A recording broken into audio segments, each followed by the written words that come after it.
Good morning or afternoon, depending upon where you're from. Yesterday, we got abruptly disconnected on our first segment of part two of this little mini series that I'm doing. We've had about two power outages and five or more power surges in the last day, so things seem to have stabilized today, so hopefully we can get through this unscathed.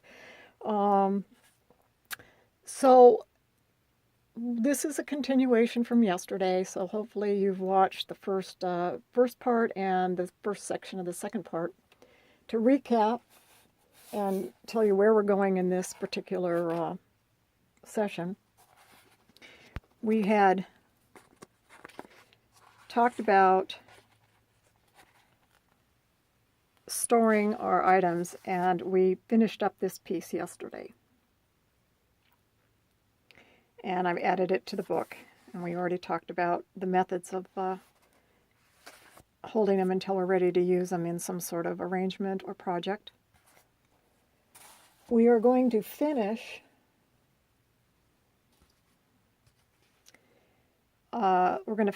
these two 5x7 pictures. And if you watch the first section of part two, you're going to see where the video actually cut off, just as I believe I was talking about the cardinal flowers, and I was talking about working on this arrangement, and then the video cut out, I believe is where we left off. And off camera, between yesterday late evening and this morning, I went ahead and did what you see here. Also, if you saw this picture yesterday, it looked different. I had some blue, let's see if I can find it. I had some of these blue segments on here. Well, I took those off because I didn't like it because they were in the way, and because I decided to use pink larkspur. So we'll just finish little accents for that. And the other things that we'll finish up today is the 3 bookmarks. And as you recall, yesterday I was obsessing about just not being inspired about how I was going to finish this one while I made some decisions. So we'll just go ahead and finish that one up. These two are done, except for I've got a little bit of painting accents to do. And once we've completed these 5 projects, we'll be done. The series part 2 will be concluded. But before we get to that, I want to go back to the color enhancing. The first part of this video today is going to be about color enhancing. So if you're not interested at all in color enhancing, then fast forward to the back half of the video where we complete those projects that I just showed you. The first half of this video is going to be focusing on color enhancing. Yesterday, we color enhanced a few of the easy things to do. This is very simple. This is very simple. And today we're going to focus on challenges. Sheer, tiny, just challenges. I'll go into more detail about that. So stay tuned. I'm going to put these back away.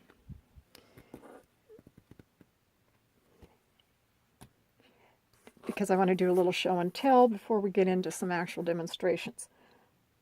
Again, off camera. And first let me say, I did some research on YouTube, and yesterday I mentioned if you want to see something in a fast forward motion, since this is a one-to-one real-time video, and you don't want to hear me going on, but you want to see some activity for the demonstrations in fast time, just simply go under the timeline and select the settings, and then there'll be a speed option. Click on speed, and then you can slow it down, or in this case you could speed it up to 125 or 150 or 2 times. So you have that option if you don't want to watch this in real time. This video today, I expect, is probably going to be another, 45-minute to an hour video by the time it's all said and done. Oh, let me turn on some lights. The other thing, I did watch the first segment, and there just wasn't enough light. So I brought in some more lights. hopefully that's better. This light here, this was one of the additions, so it certainly looks brighter to me. All right, let's start with this this example. These are bachelor button florets, and as you can see, nothing's been done with this one, and they are very sheer. I want to make sure that the camera's focusing. Let me put some white paper over there, so hopefully the camera's not focusing on these other things.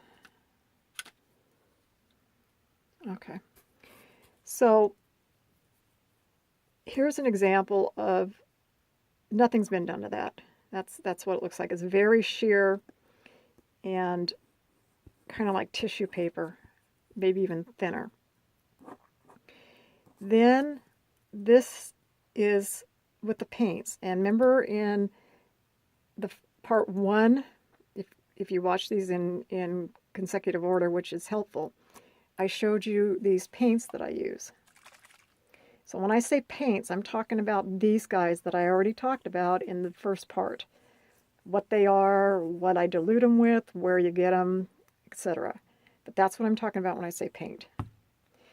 And when I say Tulip, I'm talking about these fabric markers. Tulip dual tip fabric markers. And I also had, we showed and talked about, these stained by Sharpie. And all of these products are for fabric. You want to look for fabric products if you're going to color enhance, at least in my tests. And of course, certainly do your own tests. And I talked about testing for color and using in the first segment of part 2. So go back and reference that. All right, so anyway, this I did with paint. This I did with Tulip, and this I did with Tulip. And they're two different pinks. It was these two pinks. And the lighter one was done with this one, and the darker one was done with that one. Now, in my opinion, this pink is too pink. There's times when I might want something that pink. If I've got a lot of really bold colors in an arrangement, then this isn't going to look so bold against other bold colors. And there's times when I might want that. But for something subtle, I'm going to want this. And I used the pink paint for this other one. And so as you can see, these two look pretty close. So in my opinion, for me personally, I would use either, if I'm painting and I'm doing a painting session and I'm not in a hurry, I would probably do that because it's just as quick and easy. But if I'm doing a one-off, I'm making an arrangement and I just need a couple of bachelor button and a kind of a real light pink to fill it in, and I'm not near paints or I don't want to deal with it, then this is perfectly fine. Or this if I need something bold. And in any event, it does give a little bit more of a tint than this that's not painted at all, and will just kind of help to keep a little bit of pastel going on in your arrangements. So I wanted to show you that. That's pink bachelor button. Something else I did, which is again very sheer, and I really like them. This is called Pentas, P-E-N-T-A-S, and I love these. Excuse me. Now here's a case where I really like the Tulip, the way that the Tulip did. Quick, easy, it laid down the color well, didn't cause any buckling or any, this kind of turned up a little bit. And so for Pentas, I will actually use the Tulip markers rather than the paint. Although the paint goes on good too. So you can really do either method. And here's none. This one is none. I didn't do anything to it. But I will use the Tulip on the Pentas, is what I determined on this one. So that turned out better than I hoped. And because the Tulips and the Sharpie fabric markers are new, I've only had them for about a month or so. Some of this is first-time experiments. It's the first time I've really tried this. And when I tinted this, what I was saying to myself was, this was worth the price of buying the tulips.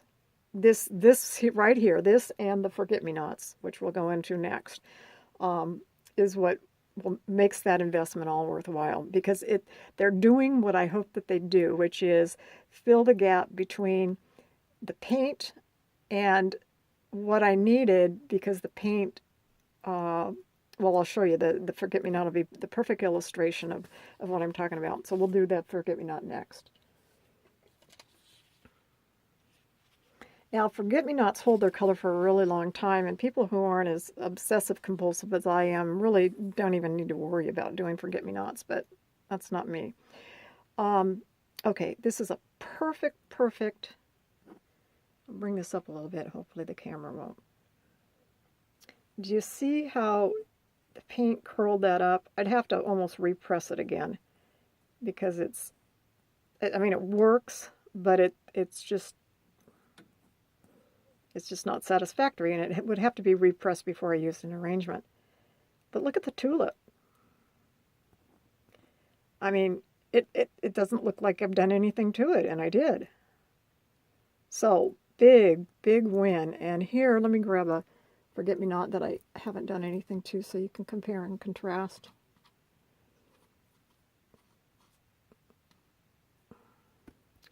Okay, here's one that I didn't do anything to. So the winner on this one is definitely the tulip. And that is the whole reason why I was still continuing my search for something besides the paints. And I wasn't able to find anything until I stumbled onto the craft aisle that day and just decided, what the heck, I'll just blow more money on supplies.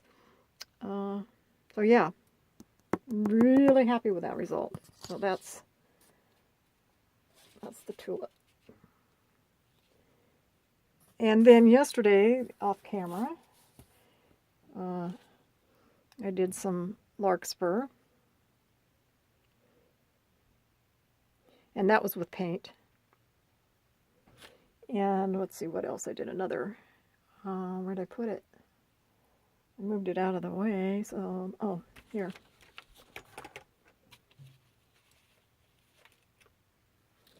And I did these. And these, lobelia, while they're sheer, they paint real well, so paint works fine with them. The tulip or the markers, the Sharpies, fabric Sharpies would work too. These I tested with, these guys I tested with both the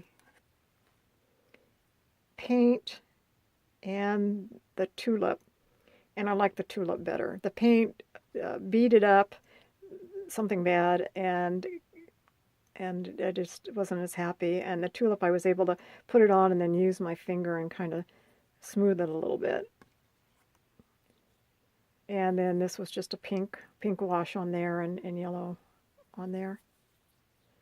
So now the last thing, well, you think for a minute. Okay.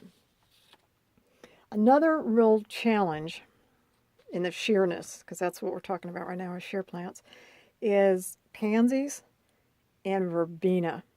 Now, if you look at these verbena, let me get my board so that hopefully we can focus. And having said what I said about the forget-me-not, can you guess what I used for these verbena? Because these have been tinted.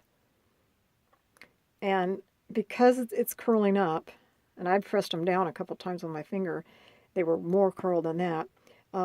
You know that it's kind of evident that it was paint. And the paint works. It's just that when you use paint, I do 3 petals because they're so sheer, and then I have to move it to the edge of the piece of paper for it to dry a little bit, and then I do the other 2 petals, and then this is dry enough that I can pick the whole thing up, because otherwise it just, it'll just kind of, what's the word I'm looking for? it just becomes limp and just a real mess to work with. So this is a big challenge. So we are going to, I haven't taken a tulip to these yet, so I wanted you to see what I did with painting. So we are going to, in a demonstration, we're going to test a tulip against the paint.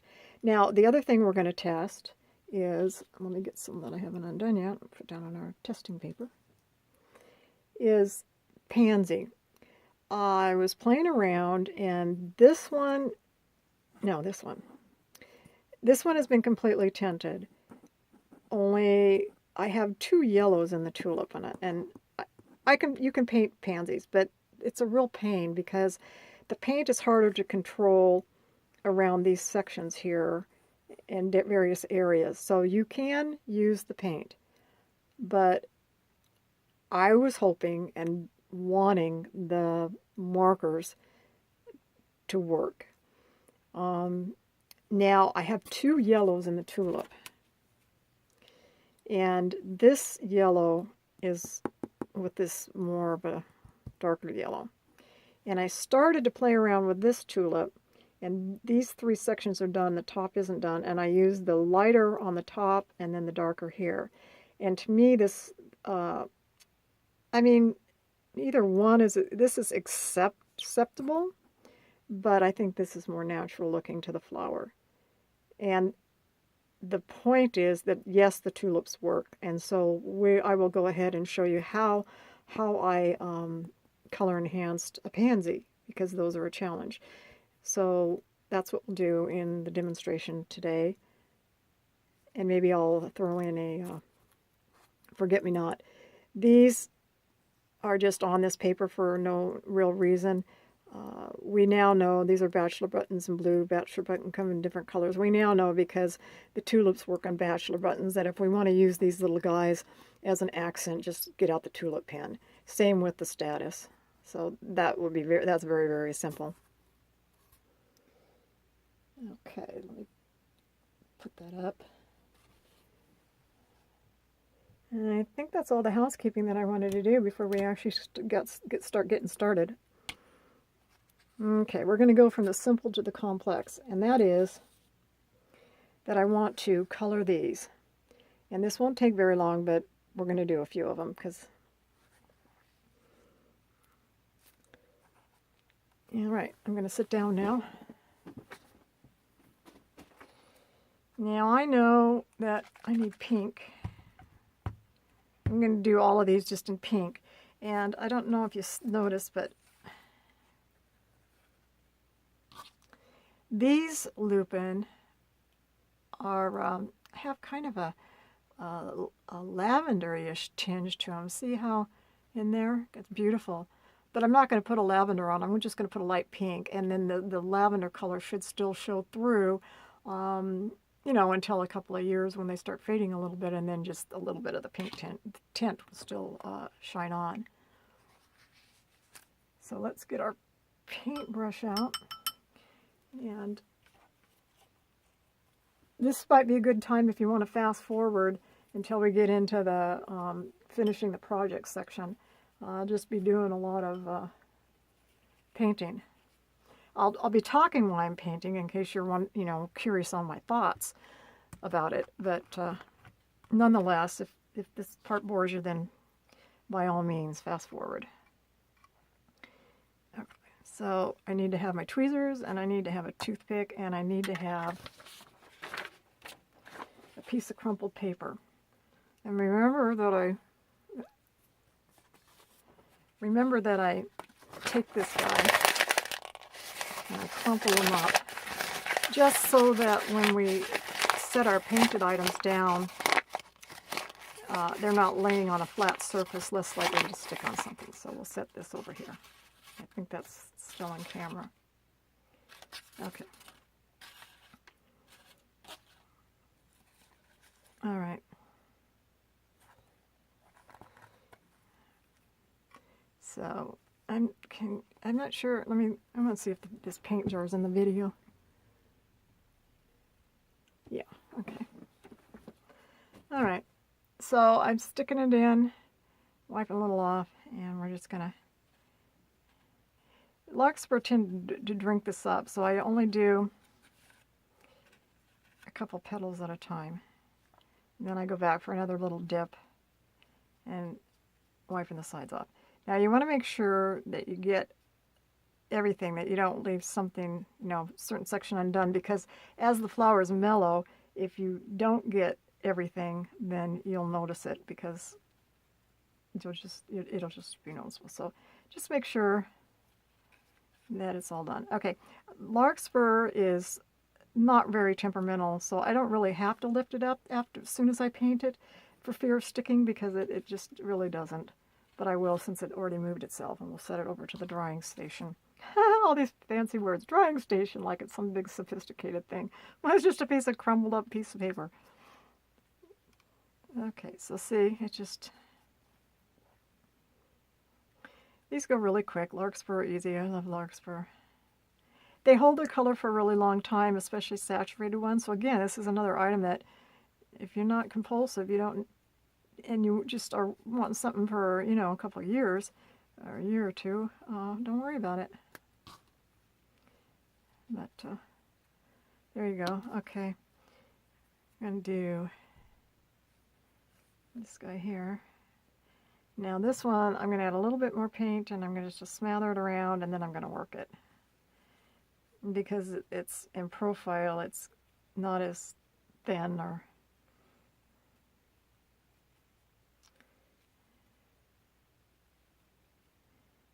Okay. But see how, what I love about this mixture of paint is how it lays down just a real faint tint. But yet it still allows, see this lavender color in here? It still allows the colors to, the variegated colors and the veining and everything else to show through. So it doesn't take away from the flower.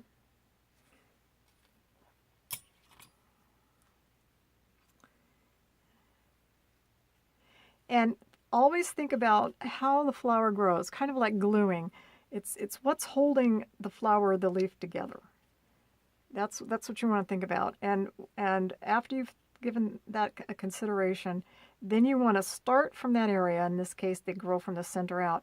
And you start at the center and you work out. You start at the center and you work out.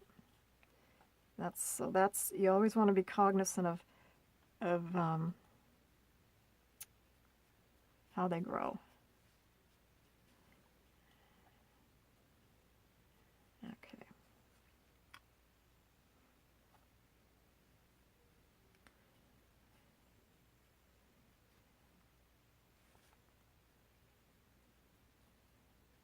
And you see how I use the side of my paintbrush to swipe. I don't like to use a real big paintbrush because I don't want to waste my paint, and if you get too much paint on there, then that's not a good thing. You don't really need any more than what I'm putting on.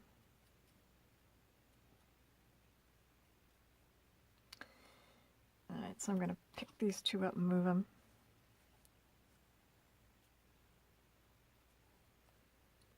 But see how it's just, it's almost, how quickly the stuff dries. It's just, people heard me in the previous video talking about how I just love this stuff. And when I finally found it, in my story about how I found it, which I won't redo here, you'll have to go back and watch my video, but the point being, after a 10-year quest to find the perfect medium for this, I couldn't believe it. Anyway, I have a whole song about that story that is in one of the other parts, which is also how I found out about the formula for this, which is in the other part. There's a teaser there. You got to go watch the other part to find the full story about what it is and how I came upon it. So there's that.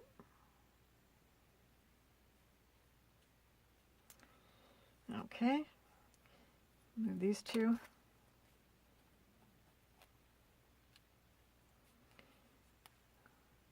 And then we'll do these two real quickly and move on.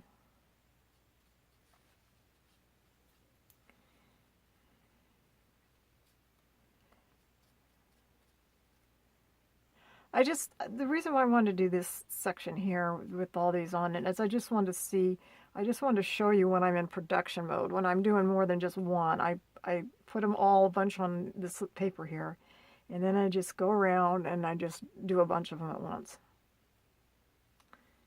And for most flowers, it doesn't really take that long. And because I'm a meditative type person anyway, my personality, I have a lot of patience. I don't have a problem with this. I wouldn't want to do it every day for hours and hours, but you know, an hour here or there is a good way to unwind and just have a little quiet time. I usually have the radio on though. I'll listen to music, but I wouldn't do that while I'm videoing. Okay, these I haven't colored. I'm just going to grab a, now that we know the tulip works with them, I'm just going to use the tulip.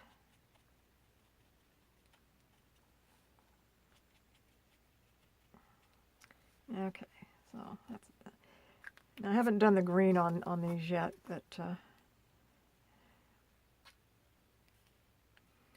all right, so there's that. I'm gonna put always put the paintbrush back in the water. You're not using it. Throw my paper into the recycle bin. All right, we're gonna tackle this pansy with tulip.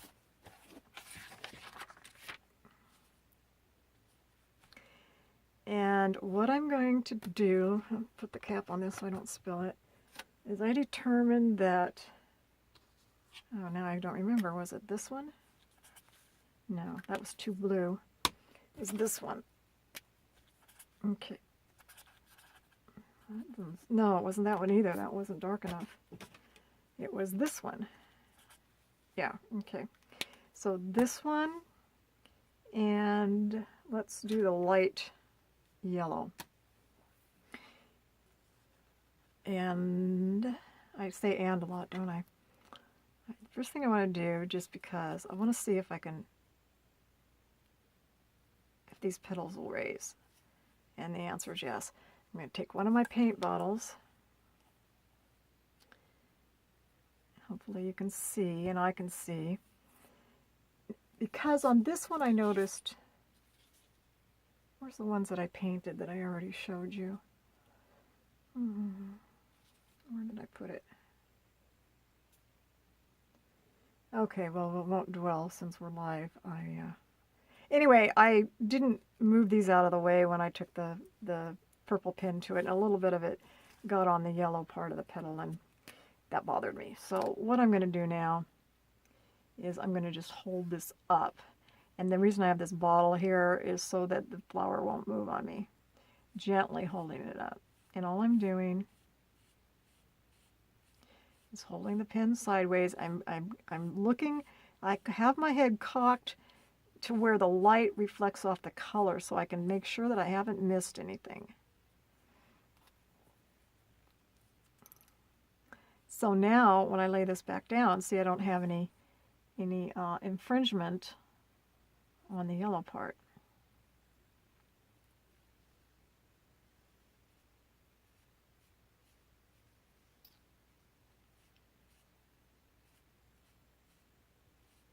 And in my opinion, pansies are so popular and they're so beautiful, and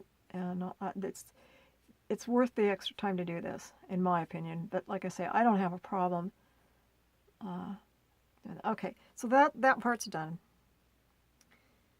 Now we're going to get a fresh piece of paper section and toothpick. And now I'm just going to do a little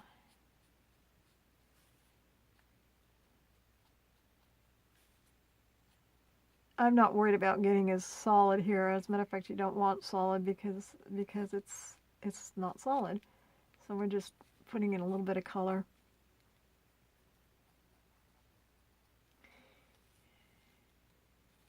And then here I'll use the tip to get some, fine lines where it looks like fine lines are needed.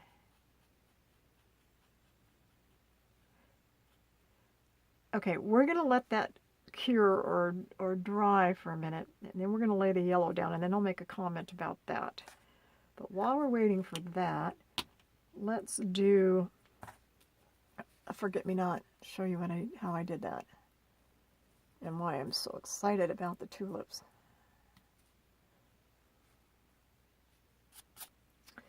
And that one, I think I used,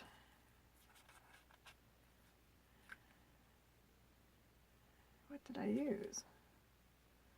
That didn't seem like I used that one either. Oh well. We'll use it. Same technique. Look at how beautiful that is.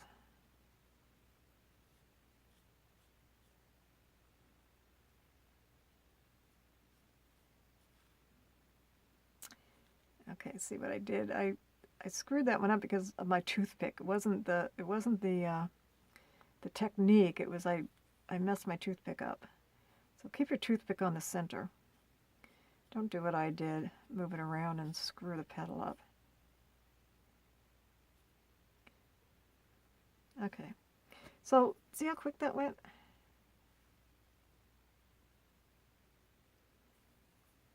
This would be a good time to have another toothpick. I'll drop that down. We'll do one more.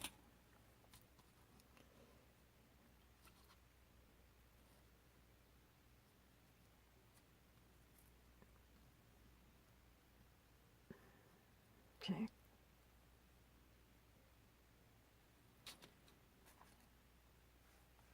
See if we can get through without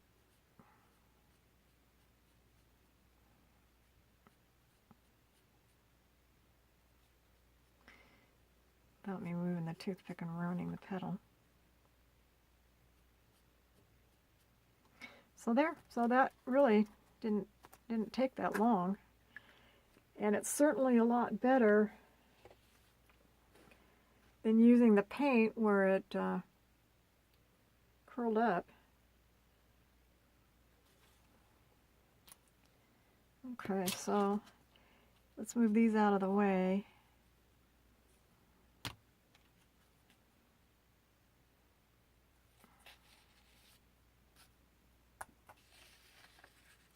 Get up under there.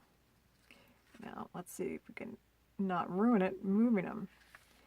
Let's do the drier one first. Get my thin tweezers. There we go. Okay.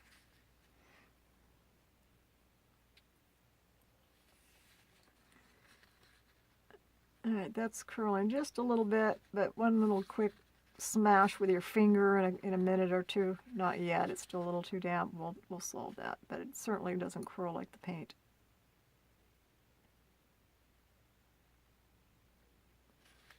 Okay, be careful taking it off. I almost wanted to try to stick. All right. Now we're going to do, we've done our dark color. Now we're going to do the yellow.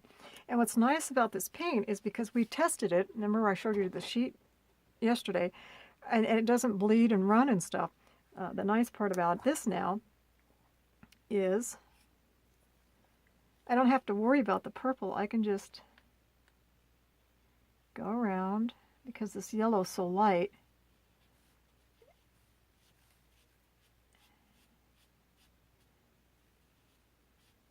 And I don't think that the yellow really affects the purple enough. Now here I might stop short of all the purple.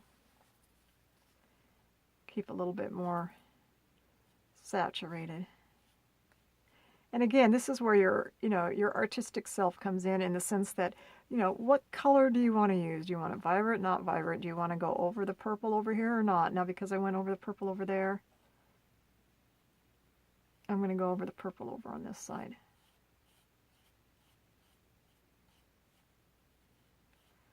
Okay. So that's really it. There's a little bleeding. I guess it was still damp, so I did pull a little bit off, but not enough to be of a concern. And if I had let it dry longer, it wouldn't be a problem. I let the other one dry longer.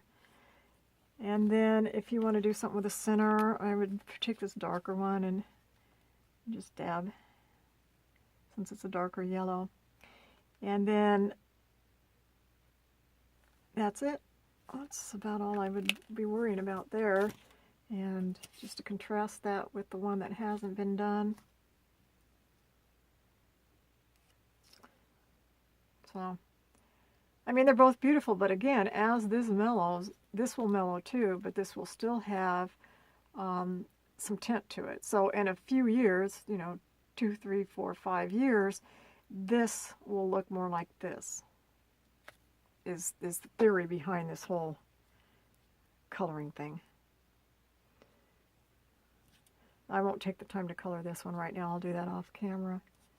And the only other one, before we go into finishing our projects, that I wanted to do is I showed you how the verbena curled up, and I have not tested verbena yet with the Tulip pen, so that's what we're going to do now and see the difference. If there, you know, see if we can be successful. So let me grab a verbena. These are such a challenge. Now, again, this is another, verbena holds their color for a really long time, and this is another one where if I just want something for a year or two or something like that, I wouldn't even worry about coloring these. But, as you've heard me say a million times, we're going to use, actually this color worked, and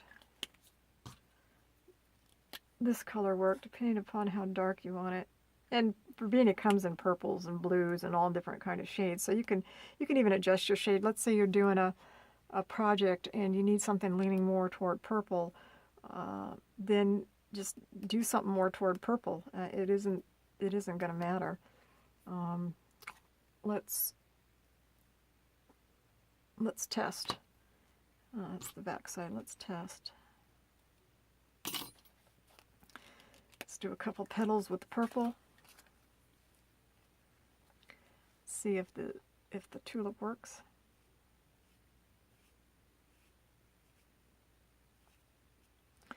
Yeah.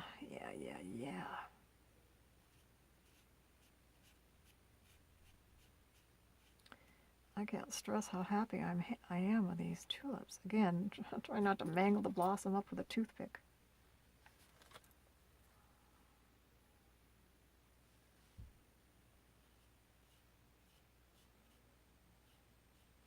I can't remember if I said this at the beginning of the video. I wanted to, because I wanted I think I did, anyone interested in this. This is probably the last time you'll see me do any detail color enhancement on video.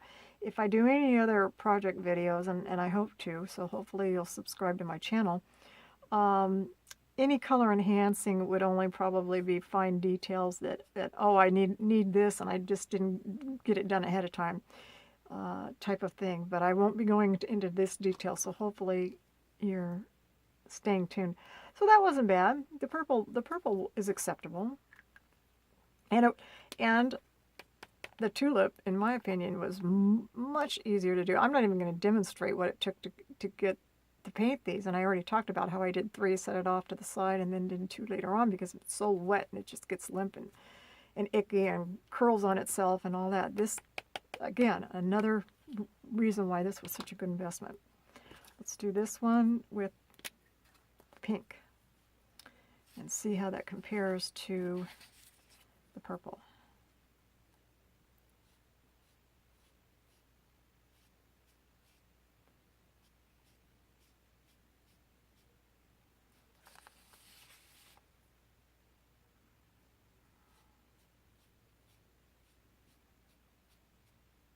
And again, the light is shining to where I can see where it's gone on from the sheen.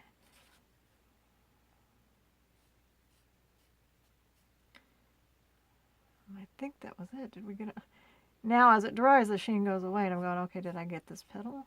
So if I did, I'm going over it again, and we'll see if, yeah, okay. So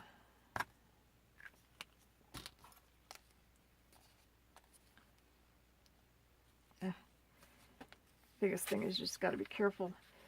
Always heartbreaking when you put all this work into something, then you got to pick it up and you break it. Okay, that was the purple. See, like that. This one's still a little damp. That's why. Probably trying to pick it up too soon. So let it sit for a minute. What I was trying to do is get these closer together so that you could see the difference between the more purple and the more pink.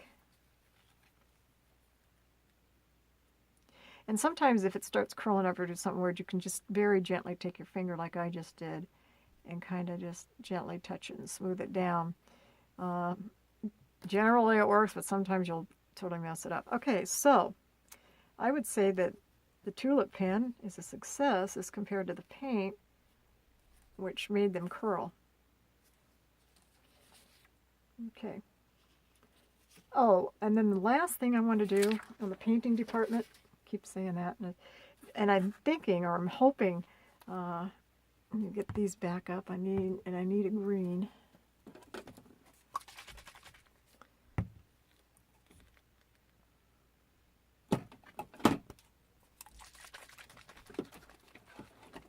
Okay, I'm hoping that this does what I think it's going to do, or what I recall remembering that it does, because it's something I want to show you so that if you run into this, you know how to handle it.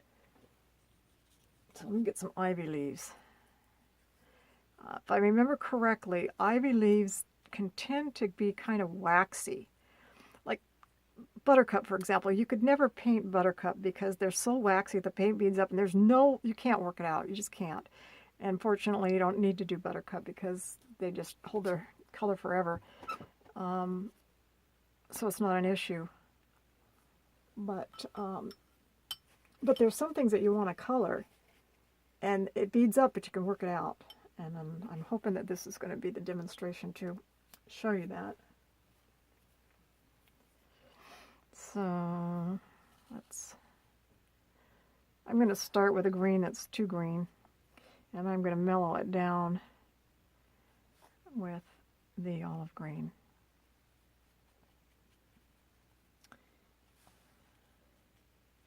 Well, that's not beading up as bad as I thought it was going to. Well, let's pretend it is. I think yesterday in the first segment of part 2, I held something up to the camera when I was doing the Queen Anne's lace flowers and said, see, this is beading up, and so I know I'm doing the wrong side because I know that they color really easily.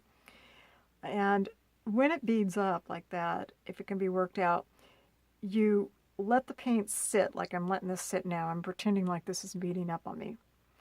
And then as it kind of solidifies a little bit, but before it gets totally dry so that you're left with a beaded look, you start working it. And what I mean by working it is you just start smoothing it so that the beads get smoothed out. And then you just keep working it. And you just, after a couple minutes, and it doesn't even take that long, but after a little bit of working it, then the beading goes away. And so you can be successful.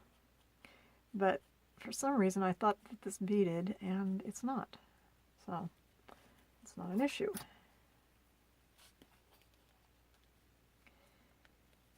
Yeah, it's not beading. I wonder if the back will bead. Let's try a little section and see. Ah, here. Oh, okay. Here, perfect example. Okay. I'm going to use this darker color so you can see it better. And let me hold this up to the camera.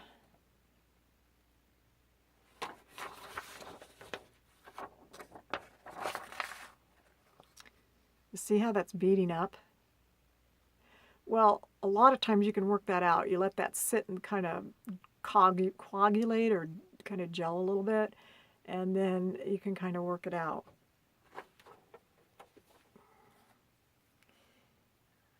But this will have to get drier.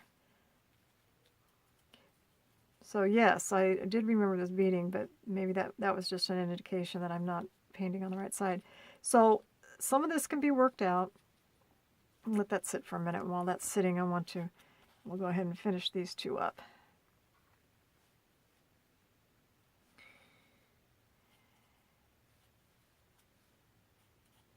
Yeah, so the right side of these color really well. They don't bead up. Okay, so this is not an issue on Ivy. All right. I'll do this last one. That way I'll have 3 of them done if I want to use them for something.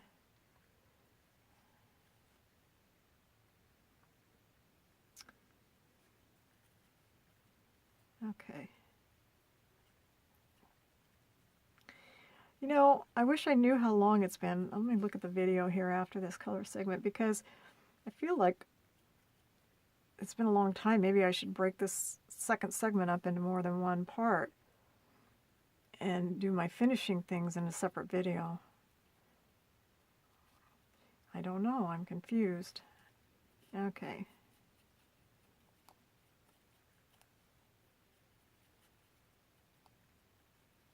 So I would say that this is going to be a hard one. Although I think it's possible. I think it is possible, but I don't need to worry about it with this because I have another option, which is the right side. But again, there are some things that will unbead successfully when you work them, and you have no option if you want to color enhance something. Now, the other thing we could have tried, which I didn't think about, and I just did. Okay, I want to get that wetness off of there. Okay, let's set that aside. Is I wonder, because I haven't tried it, I wonder if the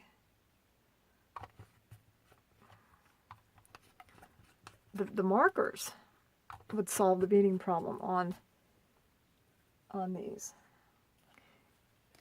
Let's try I found a good color green in these markers. They're almost too, well, that's not a bad green. Let's see. Oh, wow. Okay, now this is the back side. Now, I don't know if this would have beaded up with the paint because I didn't test it, but that's really nice. That worked well. Ah, wow. Okay, let's take this guy back. We know that he beads up. Let's wipe it down, because none of the paint really stuck to it, so we know that we still are working with a surface that beads. Let's see what this does. Oh my, another price of entry worth it. Oh, look at that. All right, so if something's beading up with you with the paint and you can take a marker to it, look at that. The paint beads up, but the I keep saying tombow, the tulips don't. All right. Okay. Well, that was worth it. That was worth it, taking the time to show you. And I really like that color better. Let's see what it looks like on this side, and then we'll wrap up the painting segment. Yeah, this side's so dark that I don't know if this lightened it up any. We'll finish it though since we started. And so see, you can use the tulip on top of the paint too. So they mix. You can mix them. And it doesn't hurt anything. Yeah, actually that did brighten it up. I'll show you. That did brighten it up. That's the front. But see, the back, remember before when it was beading up a couple minutes ago? Well, not with the tulip. All right.